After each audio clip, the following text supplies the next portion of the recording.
Hello, hello, hello, hello. Yes, it is Mongolo Korean Show with Abby and her friends. And it's another wonderful Tuesday evening.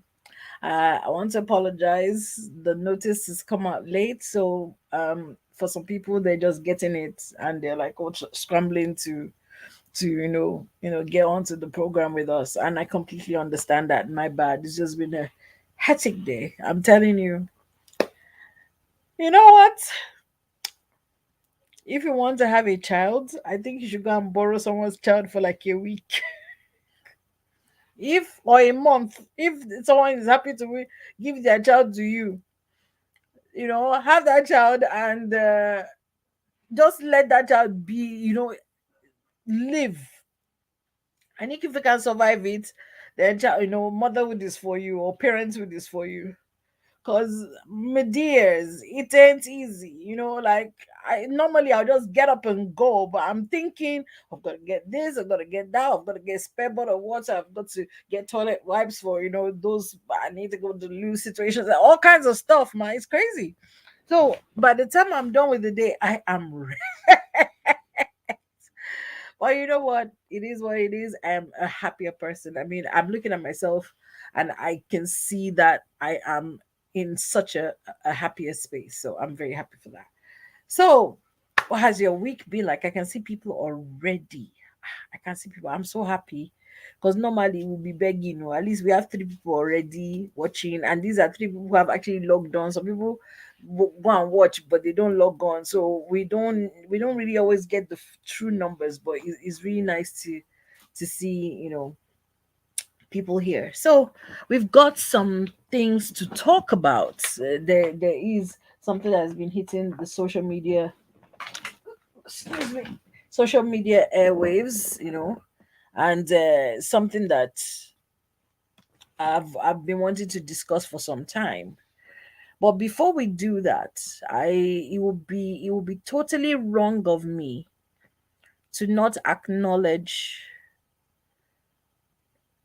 one of us, one of the Mongolo friends who came onto this program and gave hope to so many people who were dealing with childhood trauma and who had children who had trauma that they were dealing with.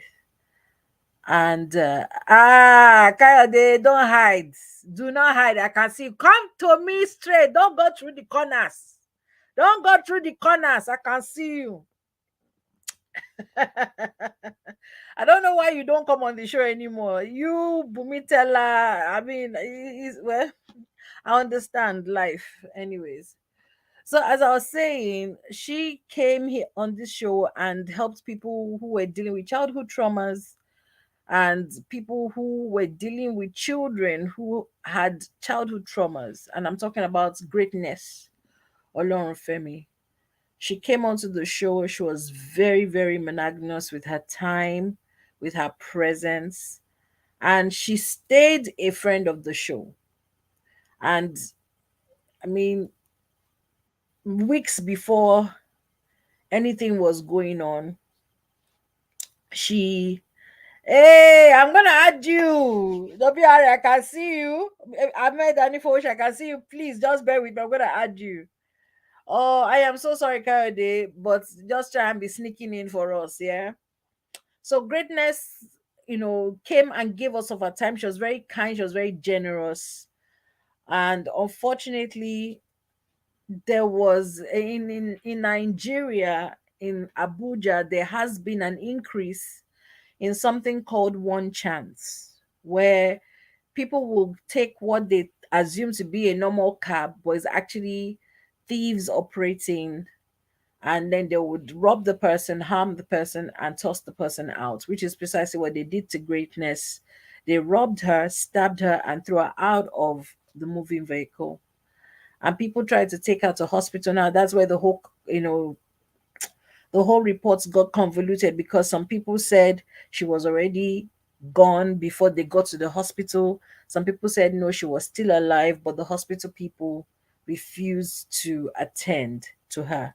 Well, whatever the case may be, whether she was already dead or she was still alive, They didn't attend to her. They came out, they looked at her and locked the doors of the hospital. That's the report that we've gotten. And it is crazy that this will happen to anybody.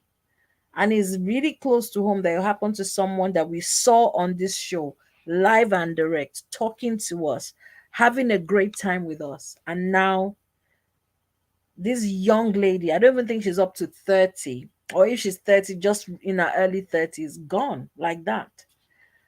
And just want to use this opportunity to send out our love and our thoughts and prayers to her family and her loved ones. And we pray that she gets justice. It's sad that she would have to go through this and justice might happen behind her, but we do hope that at least this might bring about something different for other people. And knowing greatness, she was that kind of person. She was always happy for other people to benefit from her.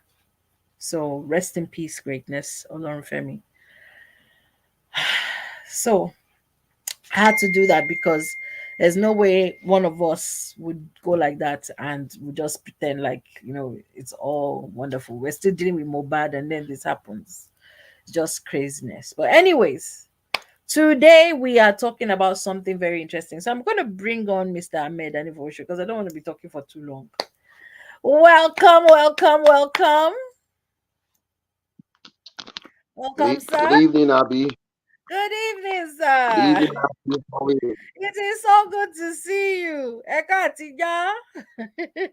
Um, how are you, Jare? It's How have been you a been? moment. Yes, it has. Quite a lot of crazy stuff in the UK. So Yeah. How are you, it though? is. Well, I'm good. Still in there, Yeah. kicking asses as usual. I'm okay. Shebi is you. If you are not doing that, I'll be like, what happened? I'll personally come to your house so come and check your temperature.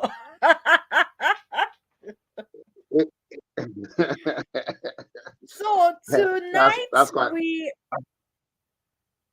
sorry? Go on.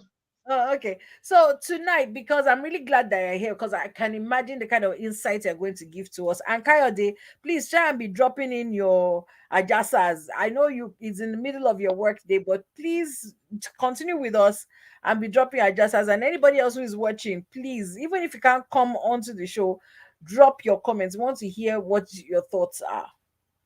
So there was this video that came out, and there's always been this conflict of when people get married or when two people are in a relationship, it's about two people, and they're like, no, we are Africans, it's about family, it's not just about the couple, it's about the family and everything. And that conflict of, is it two people or is it a family in a relationship when people come together in partnership or in marriage or whatever. So anyways, so this man, his wife just gave birth to a baby. And unfortunately, shortly after the baby's birth, he had to travel. But in typical Nigerian behavior, the wife's mother came to do omugo. That's basically to come and take care of her daughter and the brand new baby, the brand new grandchild. Now, these are two people from two different tribes. They have their different tribal marks that they don't have the same. So it's like an Igbo and a Yoruba person, the tribal marks will be completely different. Some might not even have tribal marks at all. So the man traveled and left his wife and his mother-in-law and the new baby, only to return a couple of days or weeks later to find his baby daughter had been given the tribal marks of where her mother comes from. Now, we do know that in Nigeria, is the patriarchal rule. So a child is basically takes citizenship and identity from the father. So you bear your father's last name. You don't bear your mother's last name. You bear your father's nationality. Whatever state your father is from, that is the state that you identify with. So, like, my father is from Lagos, Badagry. My mother is from she's Egbado from Ogun State. So I, of course, am from Lagos, Badagry because of my father.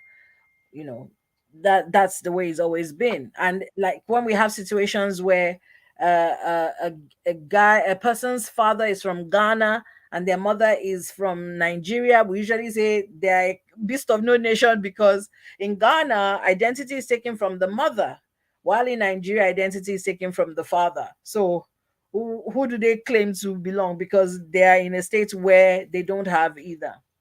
So, anyways, the man comes home, finds his daughter having the marks, and the daughter is like, "Well, it's my mother. She's a member of the family," and the man lost it. I mean, to me, rightfully so. In fact, I would get her arrested, and that was my statement. I said, if I were the man and that happened, and my mother-in-law will come into my house and give my child tribal marks that they did not discuss with me, someone's going to, at least someone is going to spend some time behind the counter. How dare you? So but of course different people had different thoughts. They were like, well, his family and da da da da da da. So that's the situation right there. So WRA, what are your thoughts?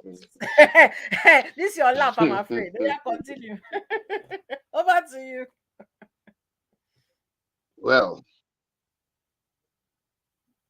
I, I really don't know how I would react to that, particularly in this time and age. Tribal marks? What? Exactly. First off, no kid of mine would be given tribal marks. And then they do that behind my back and then give the kid the identity of my wife's family. That's not going to happen. Unfortunately, people will have to tread carefully. Yes, the initial reaction will be to have the woman arrested and taught a little lesson. However, she is still your wife's mother. And as angry as I would be, I would realize that, well, they cannot unmark the kid's face. That's the thing. WRA, let me add a little bit here. Sorry, sir. Let me add a little bit here. So I went to investigate. I did a little bit of investigation, and I went to look at the tribal mark of the people. So it's Igala people, apparently. The tribal marks are they're not small marks, so they're massive. They're massive marks. So it is not something small that we can say, okay, well, we just say it's just a tiny thing that happened. There are massive scarifications. For people who are not African, who are wondering what we say tribal mark, we're talking about scarification of the face. So this is where they take a razor blade. So you can imagine an infant, a newborn baby, taking a razor blade and cutting into the baby's face to make designs, and then rubbing maybe soot or some medicinal powder into the mark so that they don't heal up and not leave a mark. They have to stay scars, so to leave scars on the face. So if you want to think about it, think of Seal the musician. He's got scarification of the face. So imagine someone doing that to a brand new baby behind the parents' back. I'm sorry, you will enter prison. We will discuss it later, but you will go to counter. Okay, but continue. So I just wanted to add. I wanted to add that so that you understand what has been done. She will probably sleep in the cell for a couple of days, but at the end of the day, really, the damage has been done. The only thing that would happen for me personally is she's never welcome in my house ever again. Never. never welcome in my house ever again. It doesn't matter what anybody says, but she ain't coming to my house again, ever. Okay, I like that you said that. And the because kid, well, unfortunately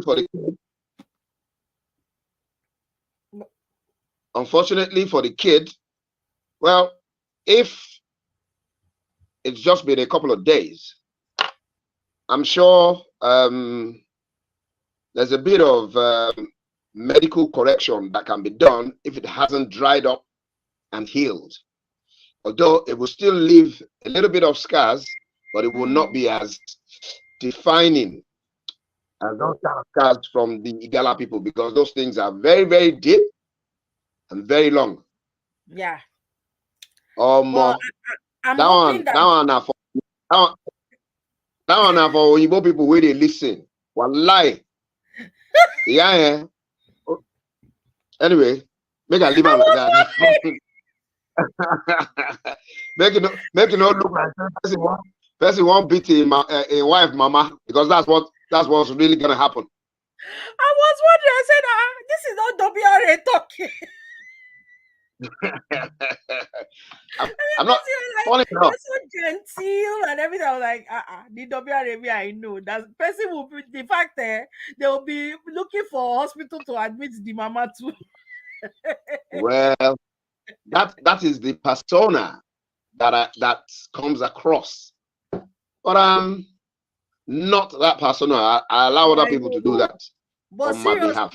Seriously, because now when this thing came up, some people are now like, that why would the man be angry? That's at least, we are saying we should go back to our roots. We're saying that, we should start learning our languages. We should start, dressing like the way our people always dressed before westernization came in. And part of it is tribal mark. So the man should be glad that it was done. And then some people came and said, if they were the man, they'll be doing a DNA test, because the mother's action to them is an indication that they are not the father of the child. Because why would not necessarily. Well, some people strongly held that position, that for them to go and do that behind that, you came to, it's not as if we came to it's not as if they went to the mother-in-law's house. The mother-in-law came to the man's house and decided to scare his child. Well, the first thing is this: the mother-in-law came to the man's house, yes, like the women do when the kids have children. But she would have had to tell her daughter. Okay, now if her daughter did not agree, there is no way under the sun that the woman would have just taken it upon herself to go ahead and do that without her daughter's consent. No way. So her daughter was in agreement. That side was not clear, because the wife apparently was saying something like she didn't know that she had gone out to do something, left mama with the baby, only for the mother to have gone out with the baby. And of course, it's her mother and her baby. So she's like, oh, well, only for the mother to come back and there's tribal marks on the baby's face. Oh, so the mother did not even ask her daughter. She just took it upon herself. There was no discussion with her daughter either. No. Well. But you know, how angry can you be at your own mother? You just be like, hey mom, you have put me in trouble. This man is going to kill both of us when he gets here. So now sorry? I said absolutely. Exactly. So now when the man arrives, the wife has to be begging her husband, not because she agrees with what her mother did, but it's the only thing she can do. Well, true. Because when family meeting comes, People will forget that the mother did something against the wishes of the couple. It will be, "Are you disrespected mama?" Yeah, typical. Forgetting that But mama was the first person to disrespect them by coming respect the into family. their house. Hey God. No So questions asked. Igala mark Anyway, for that matter. Igala. Ha, God, I will faint. Aniri non-conga. I will faint. I will faint because people, please, you need to go and research Igala. That's IGALA, tribal marks. Then you will understand what was done to this child's face. Like, in fact, I don't know what will stop me from involving like children's services or something, because the kind of pain that baby would have gone through to have those marks put on. I'm arresting the person who put the mark, the person who carried the baby there, the person who stood by and watched it happen. In fact, I'm arresting everybody. I don't want to hear. but typically, those marks are always done very early on so that they heal quickly and they grow with the child. So that's how it's always been done. Anybody above a certain age, when you go and have tribal marks done, it's like having surgery without anesthetics. That's how it feels. So really, really, yes, they do them when they're very young, but at least you'll do them with the consent of the parents, if that's what they want to do in this time and age. You know, but frankly, if that happened in my house, I hope that the woman, the mother-in-law, was not there when I got there. Yep, I hope she was not in the house when I got there, because I probably won't be responsible for what I will do next. But that's a whole lot of madness, you know. That's a whole lot of madness. And you know, anyone who's watching, you've got your comments, please put them in, because Kayode said, "I will give the mother-in-law my own village tribal marks." Like, oh, let us be distributing. Since we all want to be mad, let us start distributing tribal marks. Let's all be mad together. Let's all be mad together. Even if my village doesn't have tribal mark, I will invent one and put on you. But you know, this thing you're talking about. You know what you just, No, continue, sir. Continue. just a little digression. Mm-hmm. Just a little digression. You know what you talked about at the beginning? Yeah. About that person that came on the show? Yes. Yeah? Yes. Now, something actually similar happened to me in 1983. Wow. Now, I was not injured. Somebody else was injured. But I was there and I had a car. And the person, the guy was injured. I think he'd been stabbed in the face, in the chest. Anyway, he was bleeding, like somebody opened the tap. Anyway, we were in Adilabu, right? And they tried to call a cab. Nobody was prepared to have the guy in the car with all the blood and all the. Anyway, so somebody said, Rebis, should be your car is here now. I'm like, even though I know the guy, this is like 2 a.m. or 1 a.m. I'm not going anywhere, you know. But anyway, two guys, they said, okay, we'll come with you. Or maybe that's what I thought they said. But I knew all of them. Yeah? Yeah. Anyway, they had to put the guy in my car, and then they ran off. What? Yes, they ran off. The guy was in the back of my seat, bleeding profusely. Whoa. So I said, okay. There was a clinic next to the place, but I think it was shut. There was nobody there. So I drove. And in that state, I just drove down to Loot from Adelabu. Jesus. Now, I was the only person in the car, apart from the guy that was at the back seat. And when we got to Loot,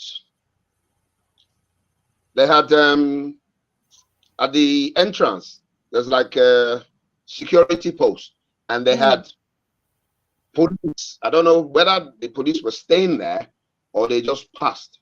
Anyway, I stopped and I was telling the guy in the security box that I needed to get in quickly because there's somebody injured in the back of my car. Then the police came, took one look at the guy. They brought out their guns. They cocked the guns. Yeah. And told me, oh, you've robbed the guy, you killed him, and then you want to dump him here. And I was trying to explain that, listen, the guy is somebody that I know. He was in a fight, and this is what happened to him. I'm only trying to bring him to the hospital because this is the only one that I could think of in the state that I was. That his friends, his actual close friends, dropped him in the car and disappeared. Now, some staff of Loot came out and they told me categorically that I had to go with those policemen to the police station, go and write a statement, and then whatever the police say, then I can come back with the guy. Oh, anyway, so by this time the police they weren't going to take the so they weren't going to take the guy. We're not going to take the guy. And I said to them, okay, look, this guy looks like he's going to die anytime soon. Let us take him in, attend to him, and I will go with the policemen to go and make a statement and come back. They said, no. No. Policeman, one of the policemen got into the car with a gun, sat in front, police van behind me, and then somebody came out from the hospital. She was going home. And when I looked up, she saw me and recognized me, and then she stopped them. And then she looked at, I said, there's somebody dying in my car. And then she told them that she is whatever she was at the time. Yeah? And she will take full responsibility. Hey. Even at that, the policemen and the other staff in there, yeah, they still wasted another 15 to 20 minutes. Yes. And the only reason that she did that, I didn't recognize her. Well, she recognized me because one of my aunties was a registrar or whatever they call them in that hospital. And we used to go there Christmas, when they have the Christmas parties, when we were younger anyway, Christmas parties and some other little functions that they do. And that woman walked directly under my auntie. That's how she recognized me. Otherwise, well, that guy, by the time they rolled him in and they attended to him, trust me, the doctors said another 5 minutes and he would have been dead. And this was 1983. 83. And we're still having the same thing and in 2023. Yeah. 23. Yes. Before so anyway, carry on. Sorry, Mr. Femo with the drip. Welcome to the show. Thank you so much for joining. I hope you are hearing what is going on here. Um, this is stunning.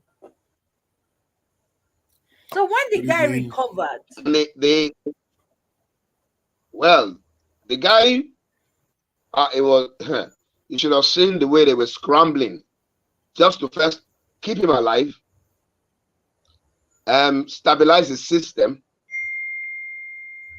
before checking his vitals and then stopping the blood, stitching him up. He was in hospital for a month and a half. whoa. Now, if he had died whilst we were outside or whilst we were gone to the police station, well, I'm sure my mugshot would have been on front pages of all the newspapers. Armed robber caught. Meanwhile,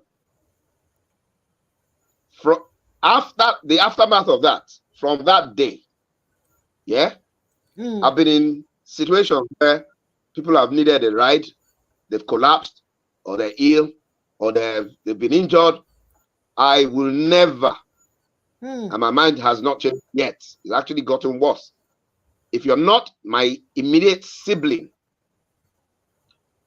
or my immediate family, first cousins, there's no way under the sun that I'm putting you in a car by myself to a hospital. Never. If you're in a condition that there's a possibility, if the person is in a condition that there's a possibility that they might not make it, there's no way. Never. Because dead men don't talk. This is so sad. And the kind of jungle justice that was practiced in the 80s has gotten so worse today that we can only imagine. I think basically people have gotten very, very wicked over the years. Yeah. Wow. Never. That is so sad to hear. This happened in 1983, and we're still talking about the same thing in 2023. 1983 in Surulere, Adelabu, and I took the guy to Luth. Yes. I want to ask, when the guy got out of hospital and you told him that his friends dropped him in your car and ran away. He was a little bit conscious when he was put in the car. By the time they'd sort of stabilized him and all that, maybe a day after, he had come out of whatever induced coma or whatever that they put him. So he was aware, that this is what happened. I was there, spoke to him, I told him, but of course, he was shocked.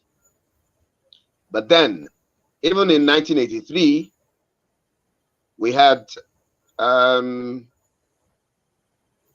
what they call in the UK, what they call in London, tough, is it postcode wars?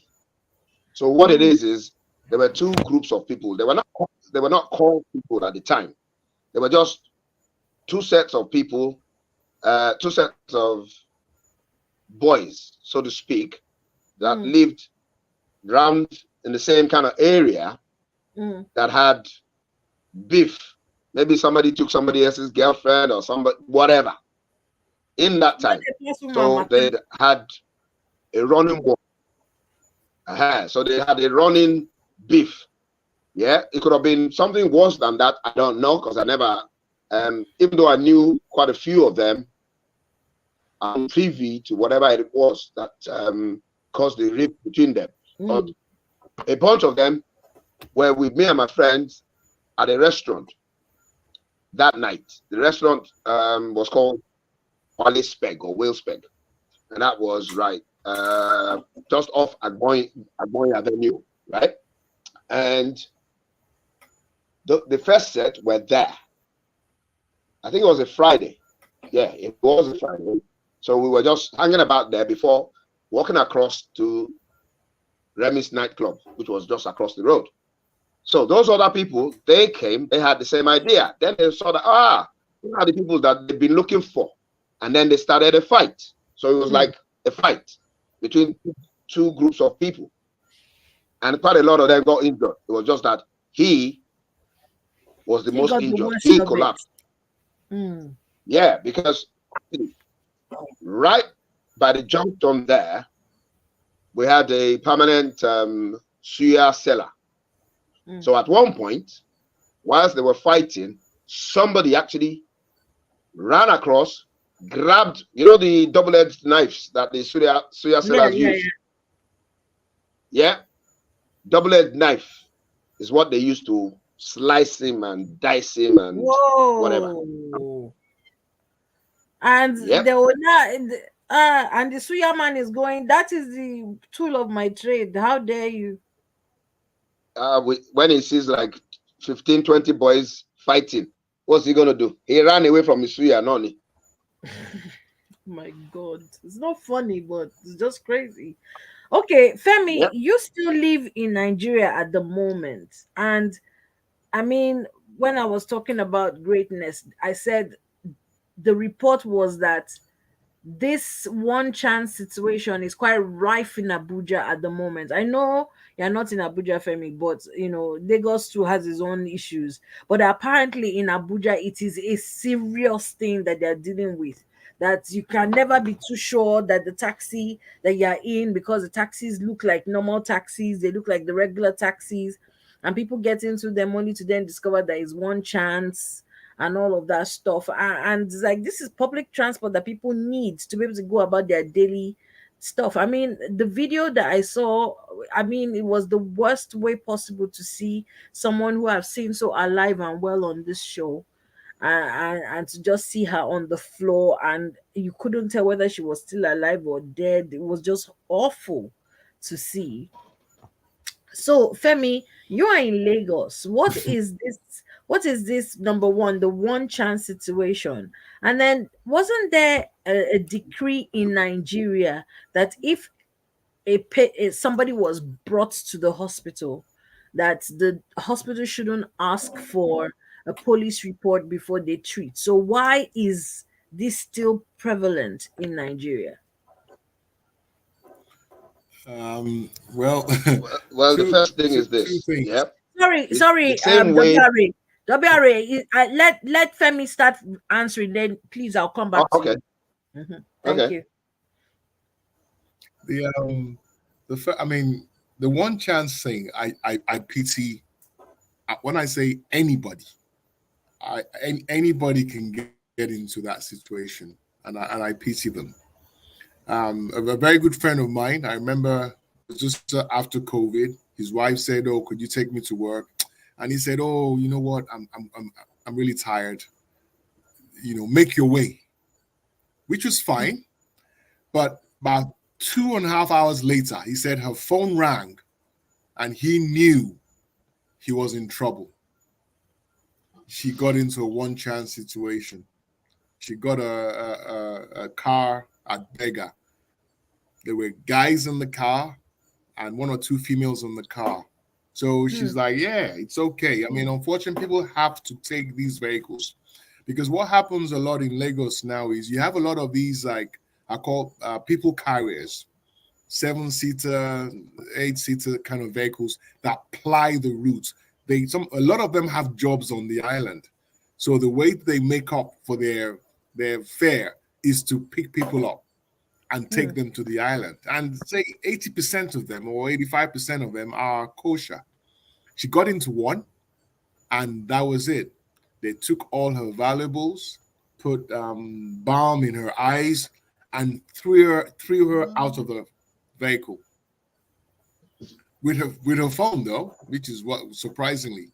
So it was like a passerby that rang. I don't know how they were able to find out. Maybe I can't remember, it was a husband or hobby or something. Rang him, and the minute he picked up the phone, he said he knew he was in trouble. And the man just said, "Listen, Oh, she was all right. Said this woman, Oh. they flow, something, something, something. So he drove over. That was the one incident. The other incident that surprised me most was they got into a bus to Lagos. On Third Mainland Bridge, the bus apparently had a problem. Apparently. They stopped to check. And they said two of the guys who were already inside, dressed in suits, these are office workers. All of a sudden said, guys, bring out your POS. The guys had POS machines on Third Mainland Bridge.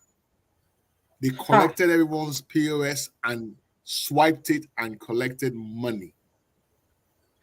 One guy who tried to be difficult was stabbed. And then they left with all their phones.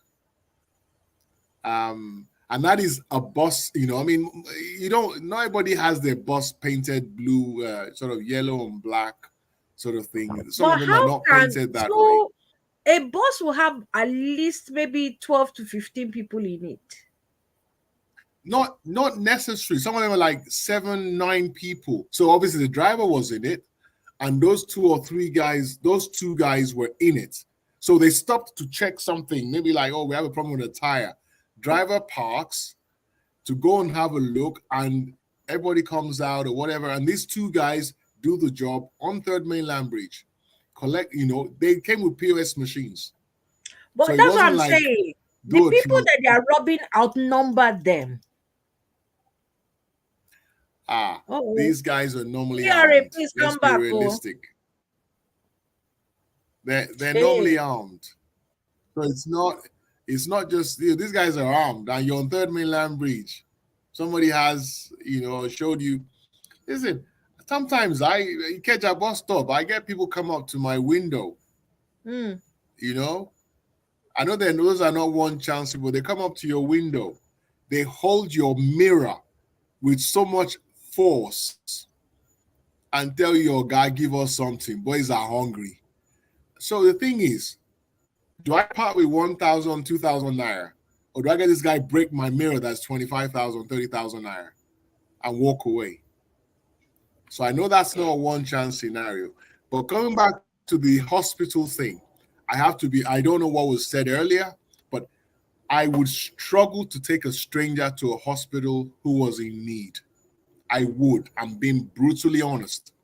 In Nigeria, all that, you don't need police report. It's right. It's like they said, people, no bail. You don't pay bail in Nigeria. Yeah, right. Come on. We all know. Exactly what I wanted. You know what I mean? We all know you do. So all that publicity of you don't pay bail, go and sit down there now. The way they will stress you and the way your life will be, you think to yourself, how much was the bill they were asking me? They were asking me for example, 10,000, 20,000 naira bill. The stress I've suffered now is like 250,000. I think the 10,000 let me be. The thing about Nigeria, the thing about it is we make things very difficult. So you just think, you know what? I should have just paid that 10,000 naira to that official because of the stress. That, to me is how I just keep on praying to God that I don't fall into that situation. I don't have to make that choice. That is my prayer. I don't want to have to make that choice. Really sad. That's really sad. Because you can imagine the kind of lives that will just be terminated because, people are scared to help. People are scared to help anybody who is in need. So before you will even find someone who is willing to take you to the hospital, that is number one. Then when you now get to the hospital, we don't value life in Nigeria. We don't value it. So it don't matter. We don't value it because I spent how many years in the UK. One person dies for one thing. All of a sudden, there's an inquiry and how do we prevent it? Look at the trailers. The containers that fall over and kill people in Nigeria. It's a normal occurrence. It doesn't matter. We'll make noise about it after. Okay, we should do this. We should do this. 3 weeks time, you hear another trailer has collapsed and killed so and so. Joe Legba. or you've done it in so and so. We don't value it. So going to hospital because you take somebody, they don't value that person. It's unfortunate. Do you We don't think that value. now this question is for both of you? Do you think that until maybe it happens to closer to home, to these people in power, before something concrete will be done? I'll wait for him to answer first because I've been talking. Well, Let Ahmed answer first. Right. First off, every time I always think that, yes, until I always actually pray that all these bad things, let it happen to some governor or some senator or some senate president or somebody out there in the public eye, right? Maybe something will be done. But the thing is this, when it does happen to any of them, yeah, there will be an initial reaction, okay? But as soon as that has gone, the rest of us were on our own. It is still business as usual. I don't know what's going to make it change, but it ain't going to change. Wow. Well, so I'm hoping it will change. I mean, it's going to change anytime soon. What I'm going to add to it is, let's be realistic. If it happens to somebody big week in government, their phone calls would have been made. They would have made phone calls to doctors, heads of whoever who would deal with it. It's like the issues we have at our airport at the moment. Our airport, it's a joke. Going through the airport in Lagos or wherever. However, if I'm a big shot, if I'm one of those people, I don't go through the suffering that you are going to go through. I get to the airport, I'm already checked in. I already have a boarding card. When I get there, immigration is open for me. Security is open for me. Or even I might even drive to the aircraft. So why do I want to change anything? Why do I want to change the queue that you as a common person are going through for 2 hours? I don't face that problem. My family don't face that problem. There's a protocol person who's going to whiz them through. So why do we want to change it? So when that person gets to the hospital, doctor is already waiting. They have a military person with them. So why do we want to change it? It doesn't affect them. It doesn't affect them. That's the biggest issue. It's like traffic. You have a protocol of 20, 30 cars with Mopo and everything. And you are complaining that you are stuck in traffic. Auntie, sorry now. I have 20 cars. I have military convoy. I don't see what you see. I'm in a tinted. My SUV is tinted. They've stopped the traffic 30 minutes away, and you're complaining that you're seeing traffic. Madam, there's no traffic. We don't see traffic. So that is how it works out. So why do you change? Nigeria, we are here. It's like it is. It is so sad because we all say Nigeria now what until it comes close to home, then we are like and the thing is that the is, oh my god, this horrible things happen, but then the is also the helplessness that you feel. Someone was saying one of my friends was saying to me, Jacinta, she said, Abby, do you know why people leave Nigeria to go abroad? And I was like, they want change, they want to be able to make money. She said, yeah. But no, that is not really the reason. Said the reason is that abroad everybody knows the process. You have a car accident, you call the police, you call your insurance, exchange numbers, police comes, within an hour, you're on your way. Situation sorted. You fall down in the middle of the road, someone's gonna call 999 or 911, whatever the number is. Ambulance will call, carry you, boom, boom, bang, bang, bang. They'll carry you to hospital. you know that either they'll admit you or they'll treat you, you'll be on your way. Pata pata, 4 hours, you're done. Say, but in Nigeria, there is no certainty of anything. Let me give you a quick example of something. Of course. In somewhere between 79 and 83, a politician was interviewed. I forget what he was interviewed about, but part of the conversation, his response to a question was, I have never seen people eating out of the dustbins. Now, that comment generated a lot of furore over the next couple of days. And I read it. At the time, I was wondering, okay, the guy is dead now. He used to be Rice Merchant, Umaru Diko. And he said, I've never seen any.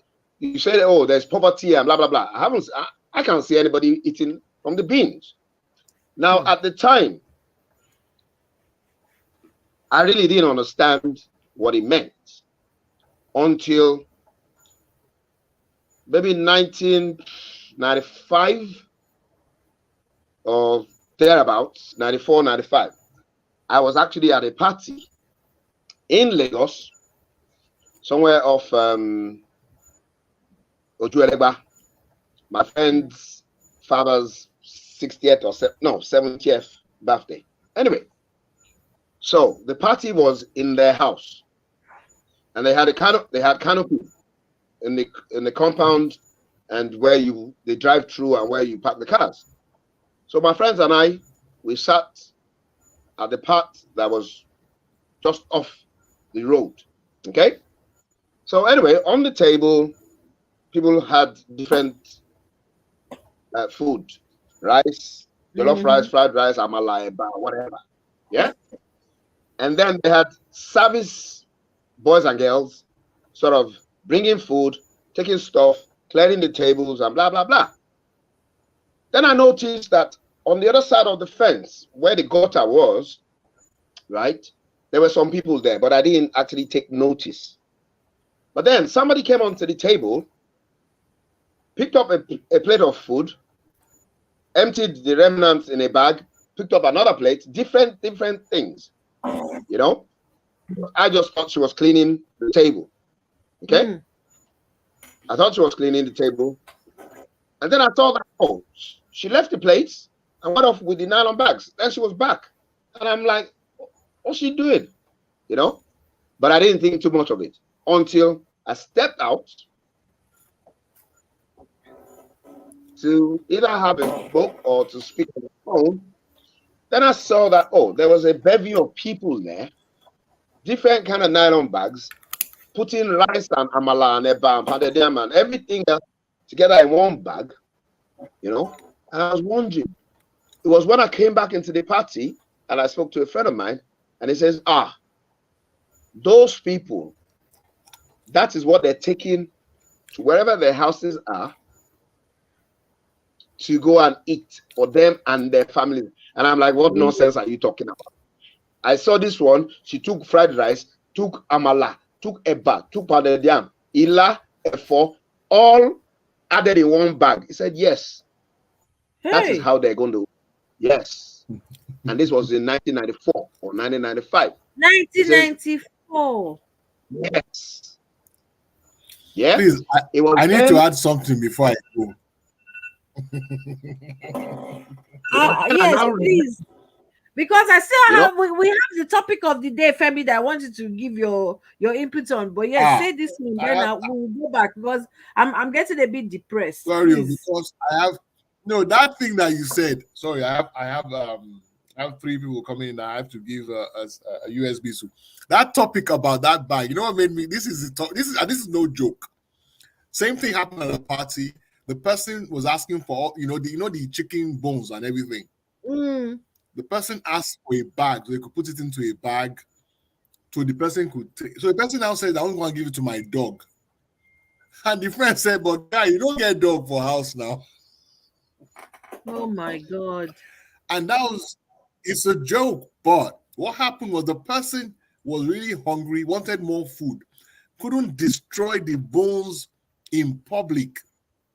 So Hmm. packed all the remnants, all the like all your own ajeku that you just took a bit of as a drumstick and everything, Hmm. packed it into a bag to take home and eat. Maybe that was going to be dinner or breakfast.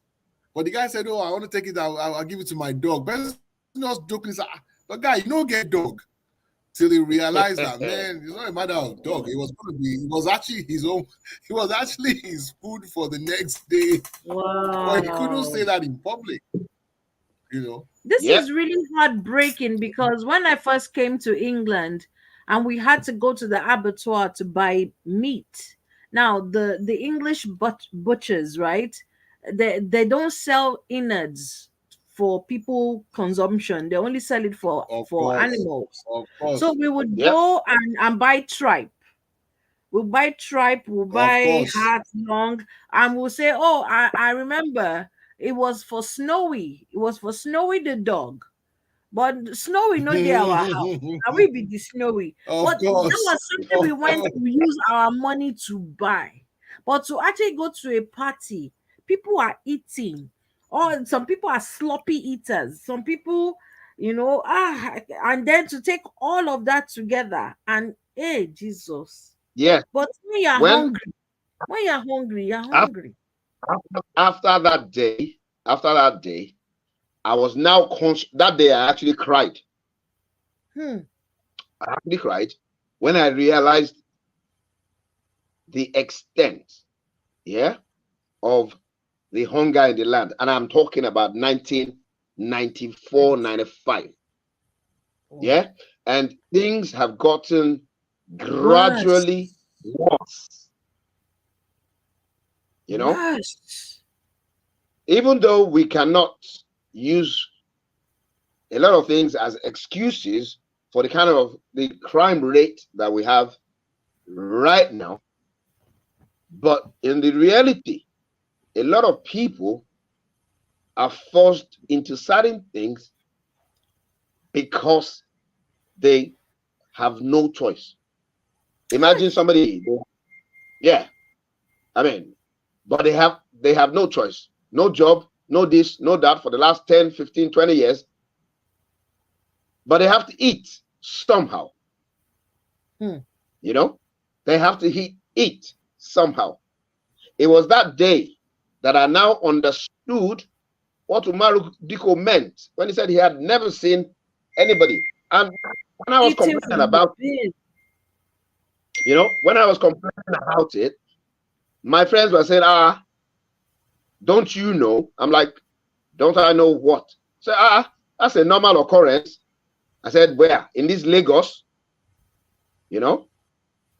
Of course, Umaru Diko, he will come out from his house, get into his tinted car, sit down at the back, playing with his Turaya from Hmm. VI to VI. How is it going to see people eating in the bins? You know, the situation is Wow. dire. I am reading But comments. People are sending comments because people are listening. People are listening, and Sister Pamela, Sister Pamela Lamika wrote this. She said, "My sister, this is Niger for you.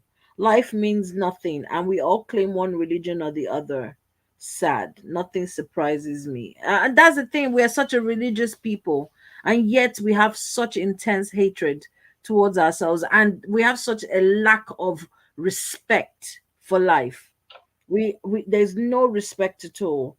Sasha said, unfortunately, she can't join tonight. But of course, she hopes everything is going well. Sister Ariola tried to get in touch. Unfortunately, I don't know what's happened. Couldn't get in touch. I'm just trying to see if anybody else has sent anything. No, we don't have anything. Yeah, yeah. But I mean, people are listening. We actually have people listening to us at the moment. And it's just crazy, that this kind of things are what people in Nigeria just go, it happens. And they continue. It's like, what? Femi was saying that, oh, it's Well, a daily occurrence, and said, look, if ever anyone needed any help, I would not give it. And that would be the general behavior of the average Nigerian. I'm sorry, unless you're my absolutely. immediate family, there is no way I'm taking somebody to hospital, because it now becomes a feast. The hospital wants to eat, the police want to eat, all kinds of, it's mad. It's madness. It's absolute madness. Oh, honestly. Well, I don't want to end on The, this crazy note. WRA, we will continue at this. Well, I don't want to end. Okay. More comments are coming in. I'm just seeing comments. Yes, yes, yes. So, okay. Going back to our former topic about in-laws making decisions, Kayode said, "I will need therapy." Let me show you. It said, "I will need therapy to get over the event. Who go pay for that?" So basically, if his mother-in-law came and put marks on his daughter's face, he himself will need therapy after. So, and then going back to, the whole issue of greatness and everything, Dr. Seno says, no, it is religiosity and godlessness. Sorry, I'm all over the place. It's all right, Dr. Seno, completely understand. I said, unfortunately, the lack of absolutely. regard for life and A humanity. pretend of religiosity. Sorry? Mhm. I said, we just claim to be religious. Oh yes, that's the We claim, claim there. But it's the we lack just of claim. regard for the life and humanity in common. It's crazy. It's crazy that people are just honestly in a state where they do not care. They just don't care. The thing is, when you're surrounded by the same thing day in, day out, after a while, it becomes part of the scenery. So you get to be detached. Now, in the UK, if something happens, the first thing anybody's gonna think about, whether you're black, white, yellow, green, or Mm. whatever, is to call the emergency services or the police. Exactly. Now in Nigeria, the tendency is not to call the police because A, they probably won't pick up the phone, and B, they probably won't turn up anyway. And see, if they do turn up, it's going to be everybody gets in trouble. Yes, it's going to be another long thing. That's why you see that something is happening, and rather than people helping, people just whip out their phones, and they're recording. To them, It's it's crazy. just another, to them, it's just another day in the office. It's It's sad, absolutely, it's you know. heartbreaking though, because is it that we have so much of a population issue that we think that anyone who dies is a solution? Because sometimes I Well, don't anyone who dies is just another statistic, unless unless the person is close to home. hmm, how And do the thing okay, is, and yeah, the go thing on, is, go on. we are we are um we are filled with what's it how do I put it? A sense of me, myself, and I ish, right? Hmm, Happens to the next person doesn't concern me. So wow. long as so long as they're not my friend, they're not my family, they're just some random. And that is a major problem. That is just, I mean, imagine if England was like that. Well, Exactly. It's hard to imagine England being like that, where someone would collapse on the street and everybody would just keep walking and just ignore the person.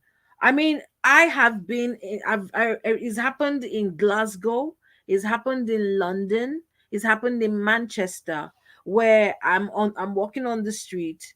There's a homeless person. The way they are lying down is alarming.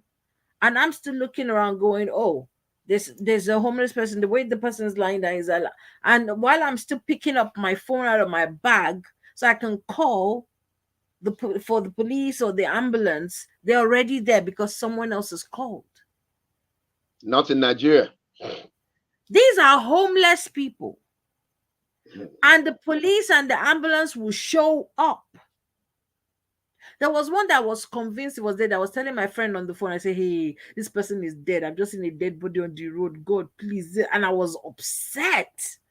And I walked back because I was walking to somewhere while I was having that conversation. And I saw the police, the ambulance, everything. And I was like, this person is dead. They've come to carry the body. But then the place I was going to was shut. So I turned around only to find the person wrapped up in blanket. They'd given me a hot cup of soup and everything. And I was like, I was so certain this person had died. I watched, first off, I have been seeing dead bodies in Lagos on the streets since 1975 when I was in Form 1. Oh, God. Yeah, something happens, regardless what it was or there's a dead body, and sometimes the dead body is there 3, 4, 5 days, as far back as the early 70s or the middle 70s. Yeah, 3, 4, 5 days, sometimes in front of the school, sometimes beside the police station. It doesn't matter whether the person collapsed, whether the person was killed, whether the person was an armed robber or an unfortunate victim of something, you see the dead bodies, or whether the person was knocked down by a car. Dead bodies are there. People walk past, the dead bodies swell sometimes until they burst. And this is as far back as the 70s. Now, I watched a skit a couple of days ago, and this depicts a lot of Nigerians. Now, this skit, it was a skit, some comedy skit, and this guy says he's probably some high-ranking fellow in some church. Anyway, he got together some food, stuff to give people, and he was taking it to some charity place.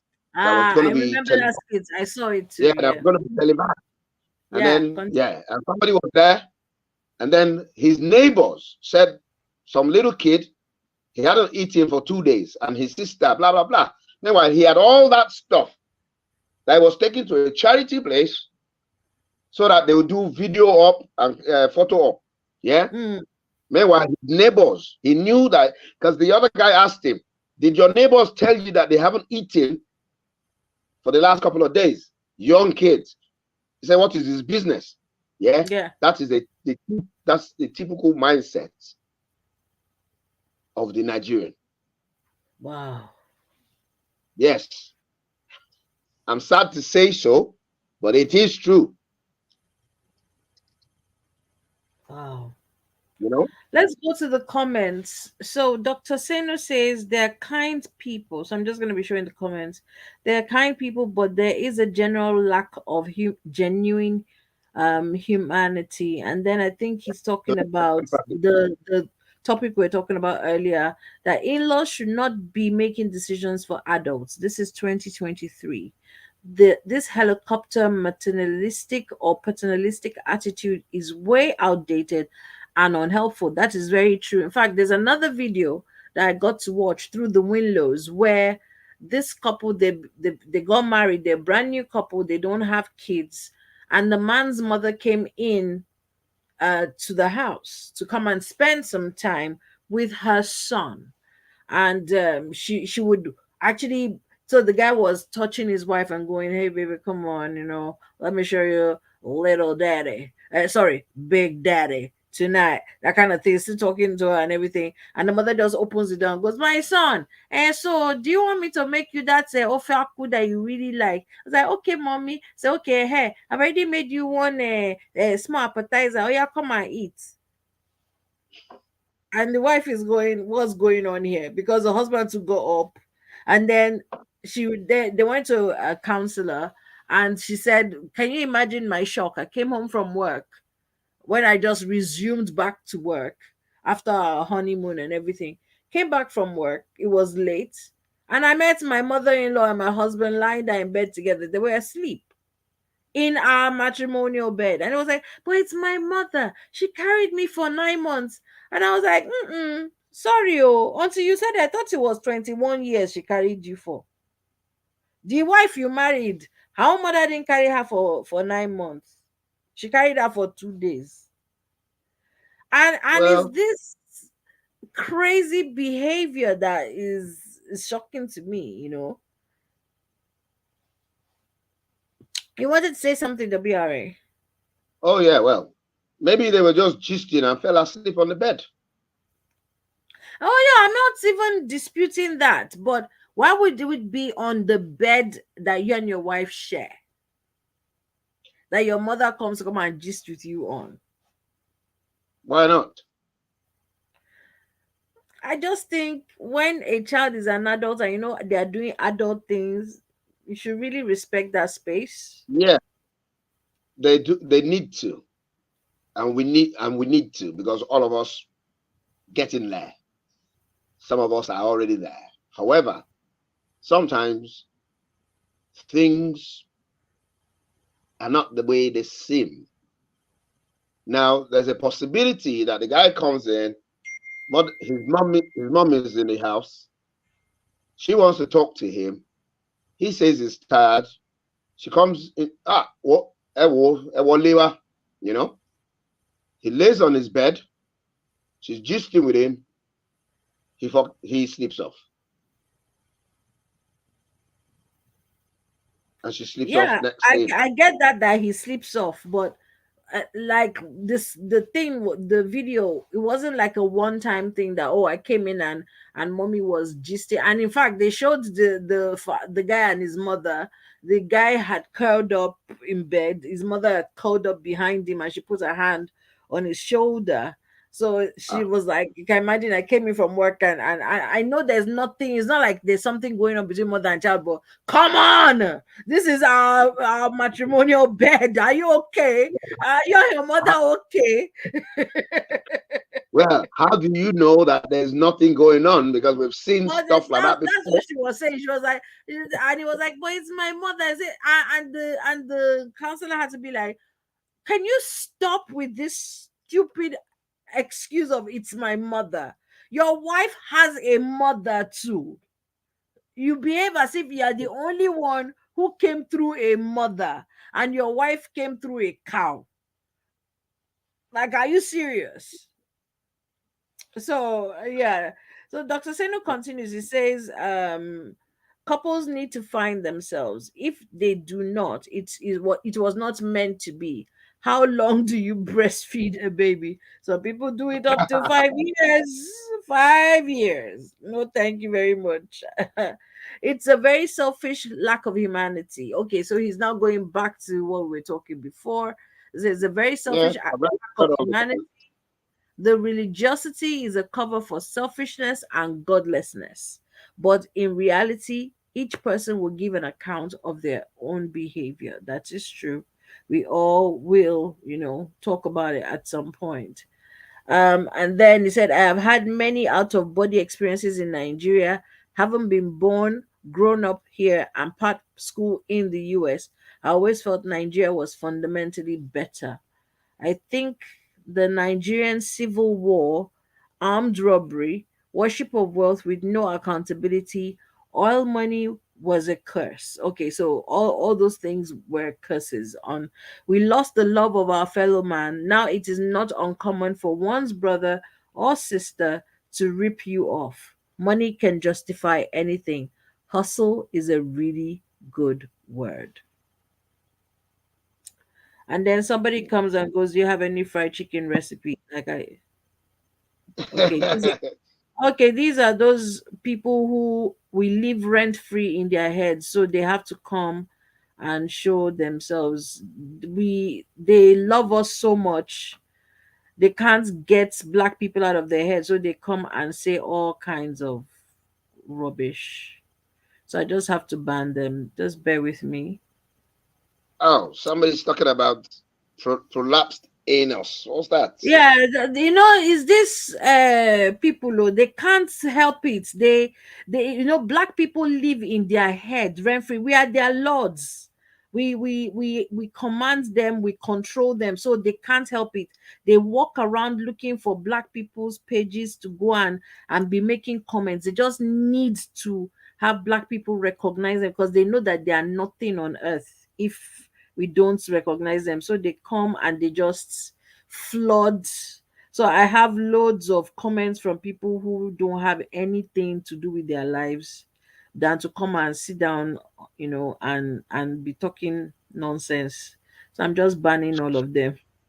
I, I just read, I just read I like see that about they don't upset me, because it's really interesting that, wow, they need me, because I don't think about them, but they obviously think about me.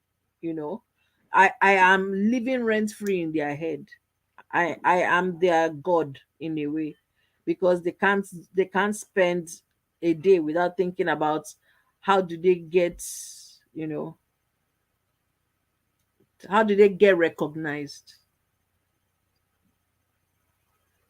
this So was it is actually this interesting. was actually bad. Huh? This was actually, I said these ones that I'm reading comments from, they're clearly clinically mad. Oh, I mean, as I've said, there are people who need help. They are definitely seriously deranged. They have mental health issues, and I respect mental health issues, but then there's a kind of mental health that you just know that they need to be locked up and chained down. They should have something put in their mouth to make sure that they don't bite anybody, so they don't pass on their madness. you know so that's the kind of madness that they have. Because I mean, and their ignorance is painful. It's painful to read the level of ignorance. you know Come and say, because somebody is a particular color, they have AIDS, but look at the records now. What are you talking about? Where did it start from? It didn't start from us. So what are you talking about? But you know what? Let them say whatever they want to say. Nobody gives a flying toss. Oh, Unfortunately, Nigeria. Hmm. Dr. Seno's comments have been lost in the midst of all of the No, nonsense. I read all his comments actually. Oh dear, I have, I have mistakenly banned him.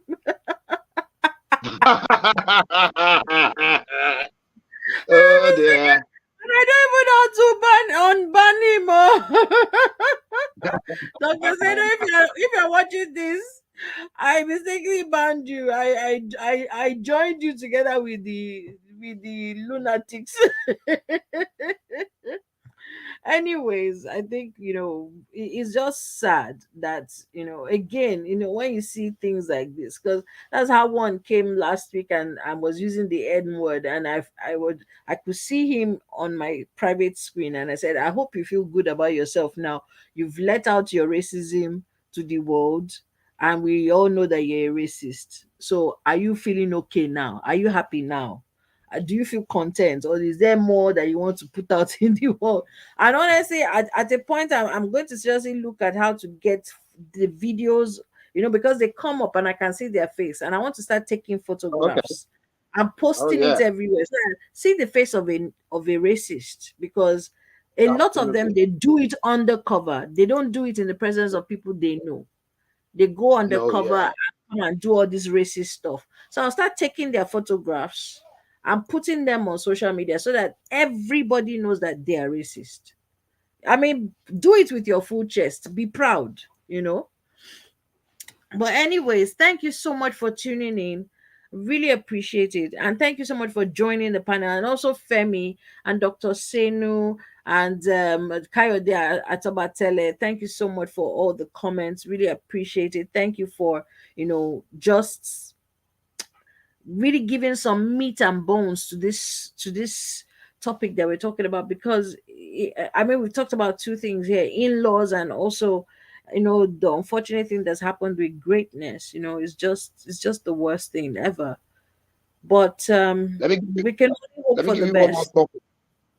Okay. Let me Okay. give you one more topic.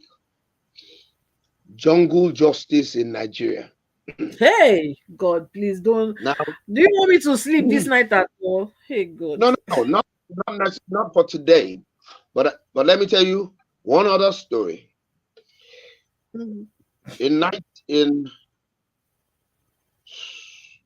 think I was in year 2, so that would be 1982, right? In the evening, I think it was about 8:30, and I left the school compound or the school, whatever. Yeah, I don't Mhm. recall where I was going, but most likely maybe I was going home. But anyway, I walked out of University of Lagos gates, and rather than take a taxi or a bus, I think I probably was broke. So I was going to walk to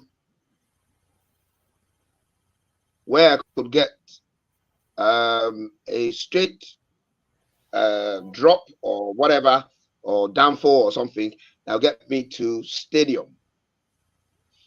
Anyway, I had to sort of, rather than go on major roads, I had to walk side streets. Now, I Hmm. was walking down the road and I heard Oli, Oli, Oli, Oli, right? Ah, So I turned around. which means thief. Yeah. Thief, thief, thief, thief. So I turned around and I saw a couple of people chasing one guy. Okay. Now, the guy was coming down the street that I was on, but I was at the other end of the street. Okay. Mm-hmm. Now, as I was chasing him, crowd that was chasing him sort of increased. People just joined. Ole, ole, ole, ole. Now, by the time the guy almost got to me,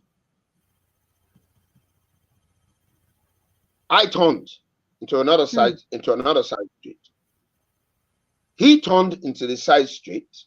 So no. Before he turned into the side street, somebody else just heard ole, ole, ole, thief, thief, thief, thief. And the guy started running. Okay? The guy started running. Now, by the time the thief got to the side street, the people that were chasing after him couldn't see him anymore for a few seconds. He turned into a side street and disappeared down another side street. Except that by the time that the people that were chasing him got onto that side street, now other people had already joined in the chase. So the people that joined in the chase, they probably didn't know who they were chasing. They joined in the chase, And and some also of them were. somebody, They joined in the chase, and some of them were in front. Right? The original people were behind. So these new people joined in front, and on the side street that they moved into, there was that person that I saw.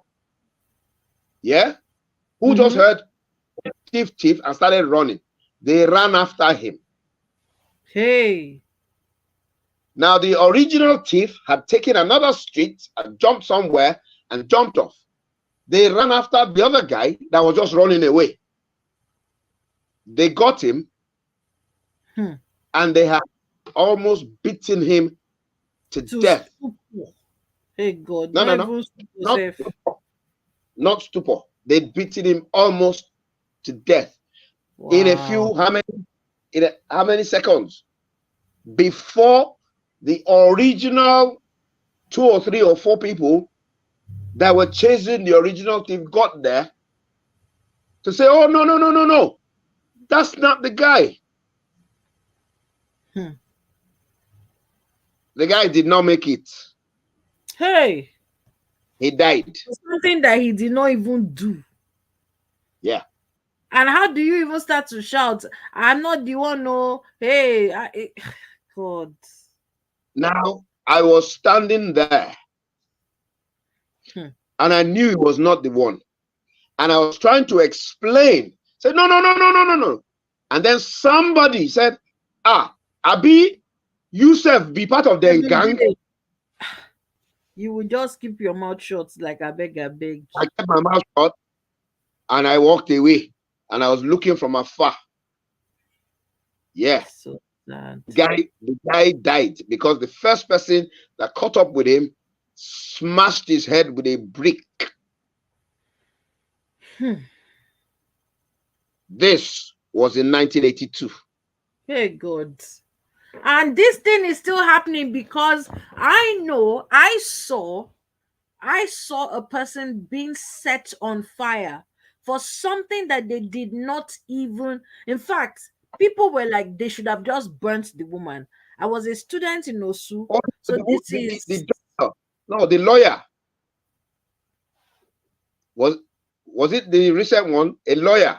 No. This was when I was in Osu. So this was roughly around 96, 97, about 97, 98, thereabout. There was a party, a big party at Shokas. It was at Shokas that the party was at. It was a massive party. And people were, and of course, people come from Lagos, come and join the party and everything.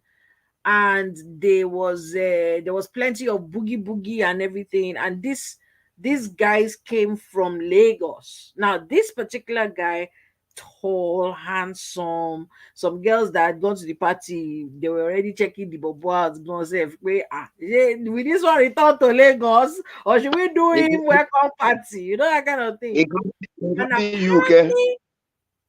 apparently, some old lady who was sitting next to them said he stole something from her. And the guy is like, me, madam, look face. So I came from Lagos. I came to party. Look at me up to down. Like, are you serious? And the woman like locked his shirt. She was now shouting, he stole something from her, one thing. And of course, she was now shouting, like, like these Lagos people want to come and oppress me here. And this is that. And like his friends were like, mama, this has got nothing to do with us. We no did this thing at all, please. And it was like, no, she no agree. Before you could say Jack Robinson, they had bundled this guy. Before they could even call the celebrant to be like, look, what is going on? One of your guests has been picked up, because you can imagine Ijebu parties is going to be canopy upon canopy, so they could be at the back before they will even get to the front where the celebrant is. By the time the celebrant came down from where they were dancing and everything to come down to where they had dragged the guy and everything, they don't put tire on the guy, set him on fire. They had set the guy on fire. 3 days. 3 days, this guy was burning. And cars would just be going past him like this. 3 days. And we were broke. We needed to go to market. I didn't go. That one time I was in a car that went past like that. I was like, never. Until one student told me that they had come, they had put him out, they came and carried him, this, that. And the crazy thing is that when they now pulled the mama, what did he take from there's nothing on the guy. Okay, even though he's burning and all of that, mama, check yourself. Why would you say that the thing was inside her bante?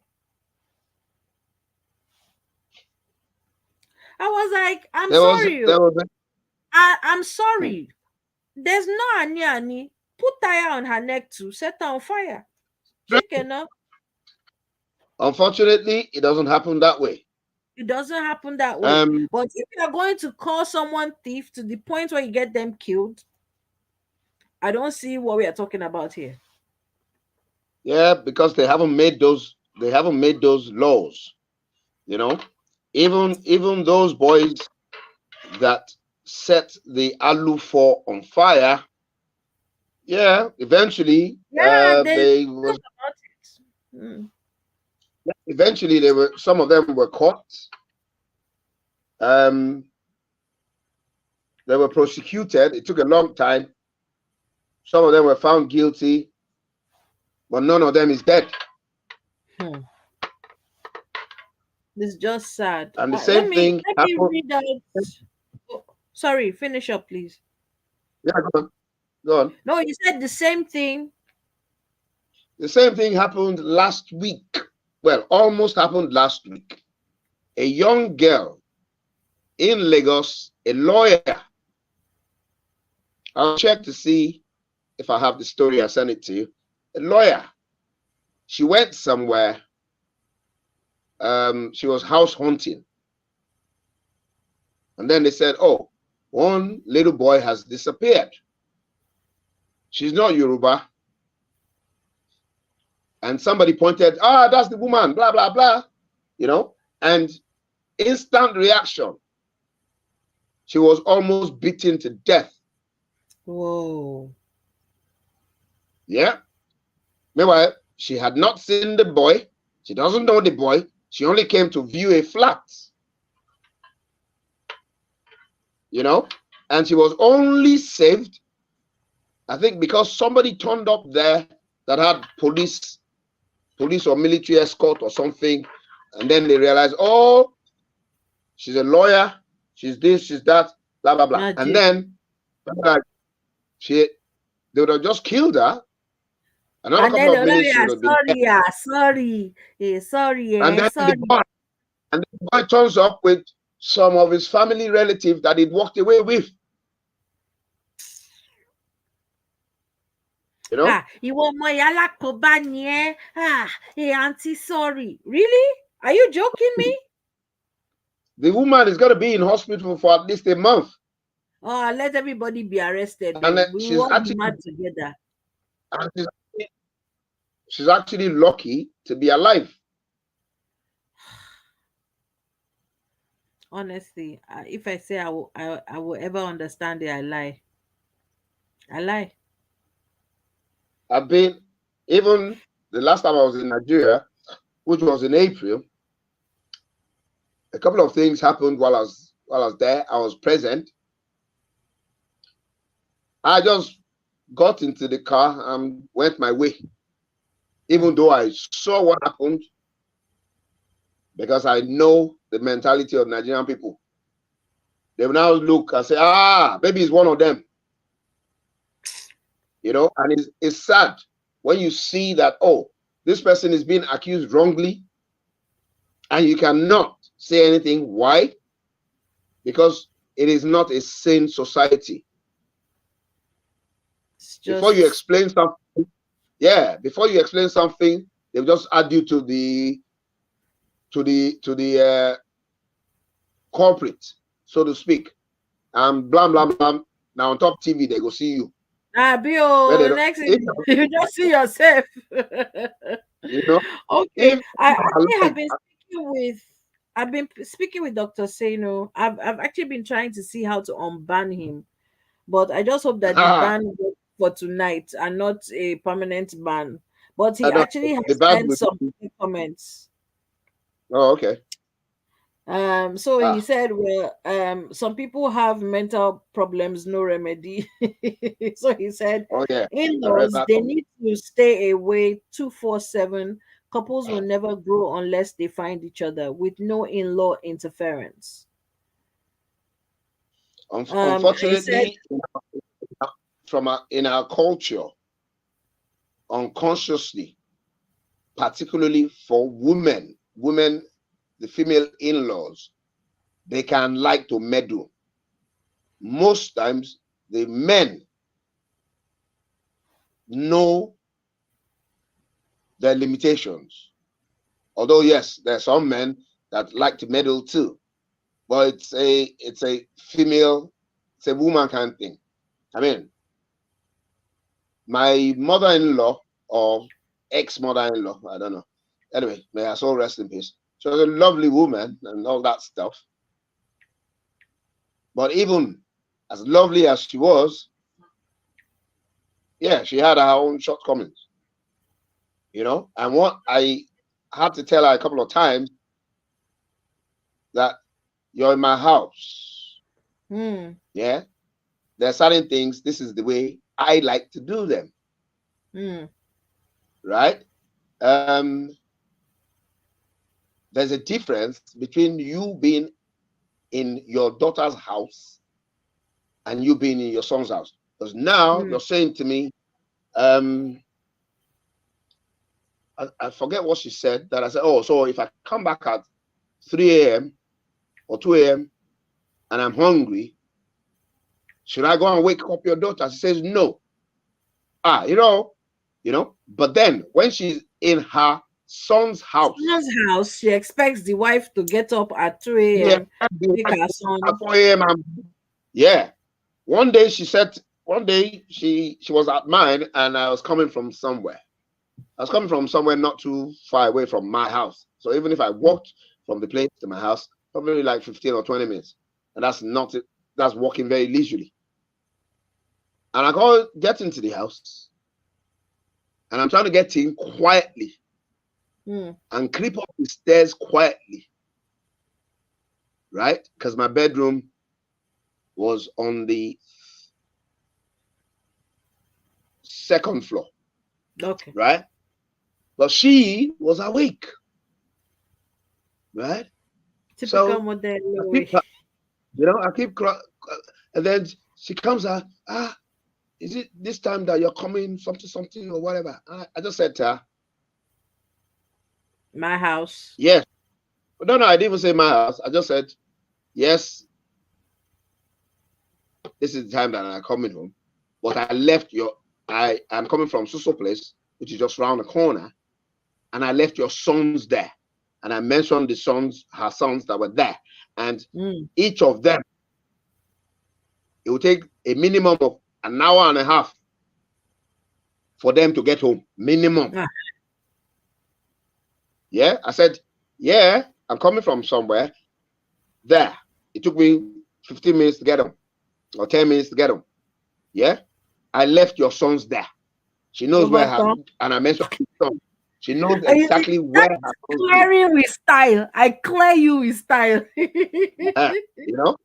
Well, after that day, anytime I go out, anytime I come back home, I'm not tiptoeing up the stairs or in my house. Because normally I come and I'm like, okay, I don't want to make noise. I don't want sometimes I'll sleep on the ground floor, which is the sitting room. And then when it's about 4:30 to 5, then I'll go upstairs just before she wakes up to pray. Right? I realized that every time I go, come, blah, blah, blah, the woman is taking notes.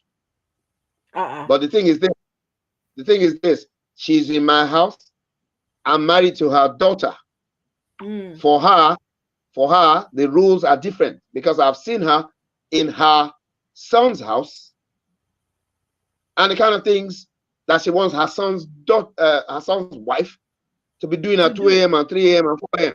The kind of things that I normally would not ask my wife to do, not because I'm a very nice person, but because that's just me, full stop. Why would I wake, even during the day, I'm not going to tell her to come and cook something. The food is there, or I cook my food myself if I don't want to eat what has been cooked.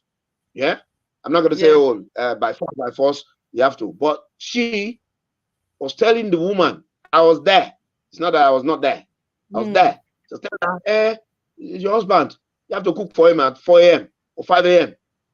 if he comes in and he wants to eat. Yeah? But the day that I said to her, oh, so But the day that I said to her, so I can wake up your daughter at 3 o'clock or 4 o'clock, say, but Lola. But what about the wives of your sons? They too are going to work tomorrow. That one no concern her. Now the issue is in my house, her pikin within my house now girl. In the other houses, her pikin within there now boy. Her consideration It's are always for for her her kids. sprugs. Full stop. And like I said from the onset, oh, she was a lovely woman, oh. Except that, yeah, she had that, and I just realized that, okay, you know what? I'm not dodging for you. I'm dodging for you in respect of you and in respect of my wife. Exactly. However, no need for that. Yeah. Say, oh, so every night, I think you're asleep and I'm treading on the stairs gently. Now lie, it be like say she gets They mark notepad. register. They mark me register. Yeah. So it will have to end now. Well, okay, we've actually come to the end of the show, so I'm gonna close the show and then we can continue our own gist. So thank you everyone who's That's cool. tuned in. Dr. Seno, I am so sorry. I was quickly banning and removing comments that I didn't even He know won't when. hear you if you banned him now. Huh? He won't hear you if you're banned him. It's cut off. Well, in case he watches it back, so at least he will know that I apologized. And I've sent him a No. message. Anyways, I've been texting with Oh, him. okay. I was gonna say So send him a I've message. texted him. Yes, Yeah. I've texted him to apologize about it. But yeah, I have to devise a new system to deal with it because you can see it was like how many comments at the same time just coming on, and some of them were just Yeah. and it's not something you want to leave on the whatever. So, anyways, thank you everyone who's tuned in, everyone who's listening to us. Really appreciate it. Thank you for your time, and let's start looking for ways forward because we can't just keep discussing these things. I don't believe in talking for the sake of talking. I'm always like, look, if I'm having an argument or I'm in a debate or whatever, or in a conversation, it's about what am I learning? How am I growing? Is there any room for development? Is there any, is there any expansion going on anywhere? If it's just conversation for the sake of it, I really am not interested in such conversations. So Absolutely. let's start thinking, let's start talking about what can we do to bring about a difference because this can continue. I mean, someone's talking about 1980s and then I talked about the 90s and it's still happening in 2000s. It's crazy. It's absolutely crazy. We have to change. Let this religious fervor that we all seem to have, let it count for something. Let it really count for something. So till we Let do me this tell you, again same time next week, let me just close out. Till we do this same time next week. Thank you to everyone who's tuned in. Really appreciate you. This is Abby and her friends on Mongolo Croonings. So take care and God bless. Bye. So don't go anywhere. Just end this.